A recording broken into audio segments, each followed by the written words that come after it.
It's Andrea with Blessed by Adoption. Thanks for stopping by. I have here my Juliana sculpt. He is a portrait baby of my brother.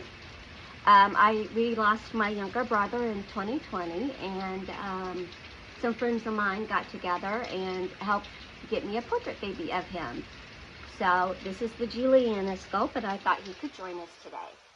I wanted to go ahead and pop on here and try to do some May Mom memories.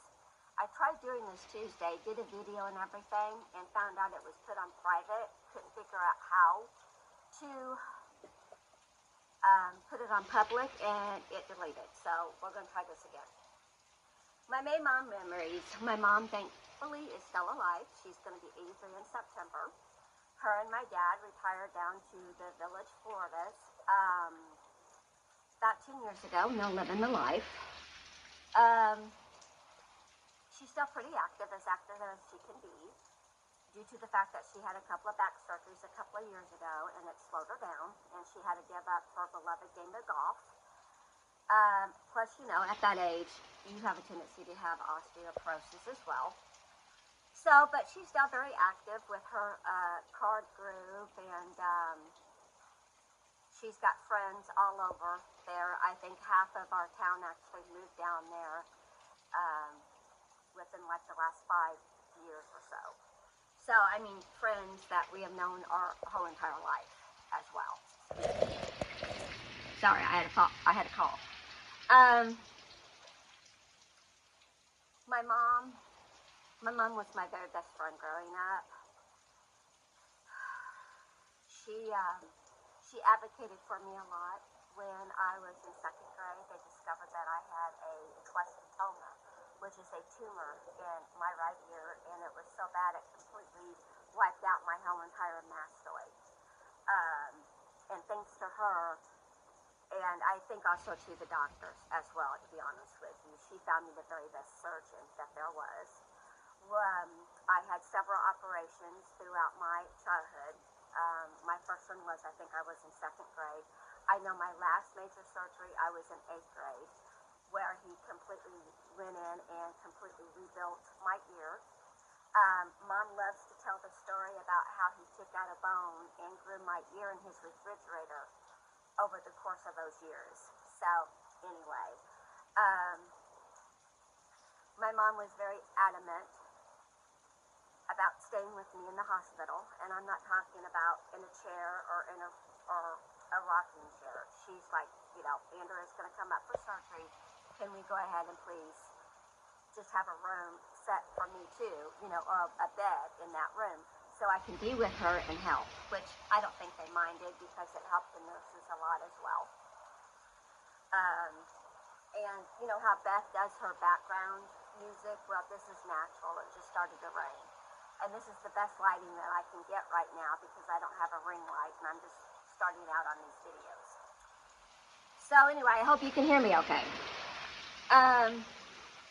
My mom always taught me to take pride in your appearance, especially when you're dating or you're married to a man and you're going to be out in public. You want to look your best and you want to smell your best. So makeup, I was able to start wearing makeup when I was in 5th grade, as long as I washed my face. If I had makeup on that day, I had to wash my face. Matter of fact, it got to the point where I had to wash my face every single night and every morning anyway, regardless. I remember one time I lost my makeup for a few days because I forgot to wash my face off, my makeup off that night. Yeah, Mom took away the makeup. Anyway, in your hair, take pride in your appearance. There's nothing wrong with putting on your makeup and doing your hair, unless of course, you know, you're just going to stick around the house. I don't do my hair and makeup every single day. I don't, especially if I'm not going anywhere. But you want to look good. You want to take pride in your appearance. You want the people around you to take pride in you as well. So that was the one thing. My mom still does feel that way as well, even though she's retired and she's very dark skinned now from all that Florida sun. She still does her hair and puts her perfume on and, you know, gets cleaned up. That's her way to get cleaned up for the day. My mom was a career woman most of her life. Um, she is no stranger to hard work whatsoever. She started out as a store manager in this area, and when she retired 30, 40 years later, I don't even know how long she had worked, she was a vice president of a investment brokerage firm. So both of my parents retired in the 2000s, so they've been retired for a while.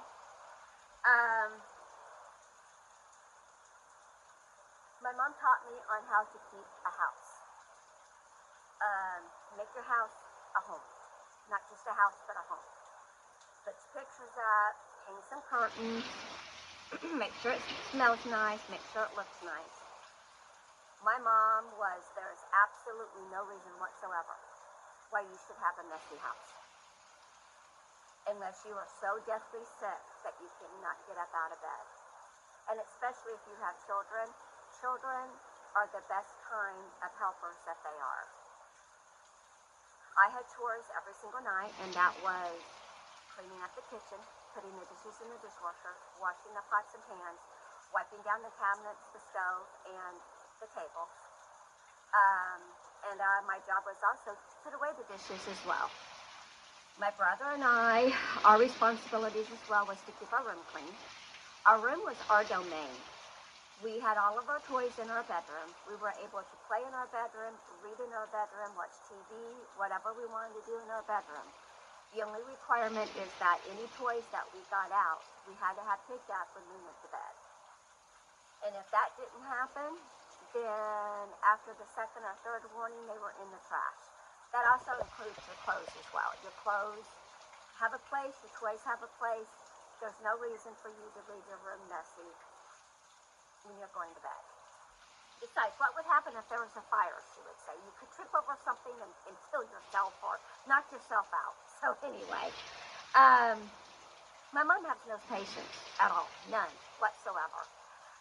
Even to this day, if I'm down there and I'm around her and she asks me to do something like get her a cup of coffee or something like that, and if I don't acknowledge that I heard her, she'll yell at me again. Hey, I asked you for a cup of coffee, or hey, can you do this? Or I asked you to do this. So I better hurry up and get off my butt and do it and acknowledge the fact that I heard her. One of the many examples of my mom's lack of patience is that when we were growing up, we had a speedboat. And we have several bodies of water around here where I live. And we were out on the lake every single weekend. Well, one of the favorite things that everybody liked to do was to ski. And you know how most people learn how to ski on two skis? No. The first time that my brother tried to learn how to ski and he didn't get up on the two skis, my mom said, forget it. She threw the other ski, like in the water or on the boat or on the sand or whatever it was, I don't remember. But I remember that my brother learned how to ski on one ski. Other kids that wanted to learn how to ski on one ski, wanted to learn how to ski, learned how to ski on one ski. She eliminated the middleman. Now, I never learned how to ski because of my ear situations. I had to keep my ear dry a lot of the times.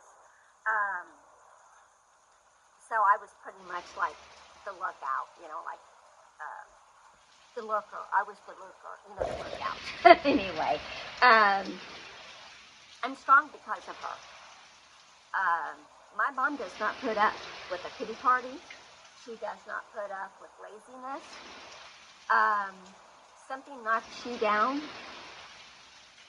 she'll tell you to get right back up, wipe yourself off, put your, bigger panties on, and get over it. Life is hard. Nobody ever said it was easy. It's hard. And she's also said, though, too, that one of the hardest things that she ever had to do as a parent was to teach my brother and I to be strong. And now that I'm a mother of 5, I get that. That is the hardest thing to do, is to teach your children to be strong, especially when they are hurting.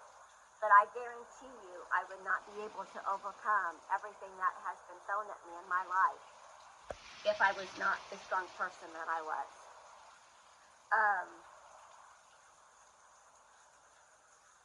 Make your home, I think I said this already, make your home homey feeling. Make sure you have your You know, there's nothing wrong with you going to Walmart or even Goodwill and buying some matching set of towels. Make sure your towels match your bathroom. Make sure you have one or two really good sets of towels. If you have company, you have, you know, you have a good set of towels, and then you have your everyday towels. We have a bath and a half, and every single one of my bathrooms match. Call me OCD, but that's how it is. Two sets of sheets. When you go and do your sheets every week, by the way, you should wash your sheets every week. Take that dirty set off, put those in the washer, and put your clean set on, and make your bed. Make your bed every single day.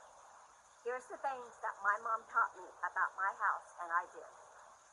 Excuse me. Make your bed every single day. When you are done getting ready for the day, wipe down your countertops. I use hairspray, so I have hairspray on my countertops. Wipe those down, whether it's with your hand and a towel or a wipey or whatever. Wipe your countertops down. Make sure your towels are folded nicely and neatly, not just thrown up on the hook or the towel rack. Make sure your wastebasket is clean, you know, emptied and cleaned as well. Your kitchen needs to be cleaned up every single night.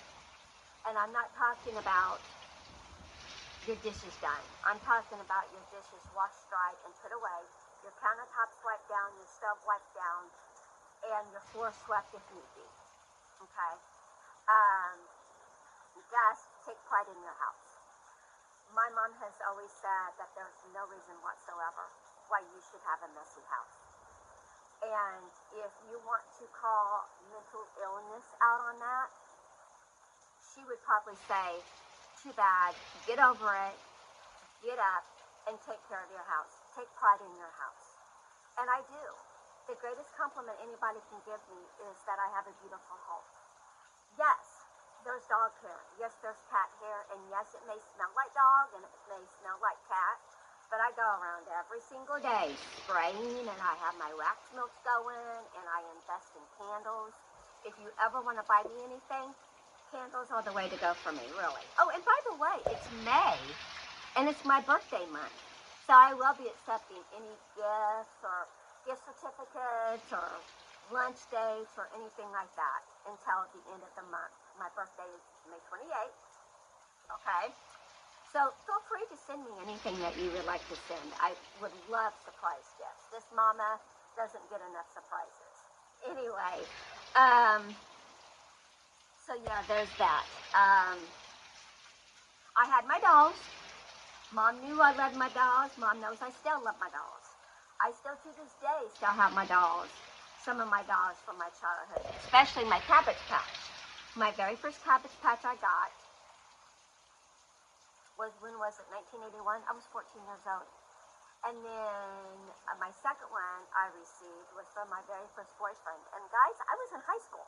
And by the way, speaking on the Way Back Wednesday in the 80s version, Sandra and Melissa and everybody, I was in high school from 81 to 85. Go back to my channel. I posted last week a picture of my senior picture and my prom picture as well.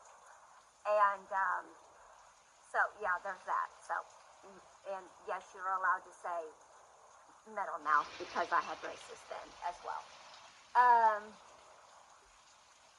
Mom is still mom, regardless on how old you are. I learned that firsthand last summer.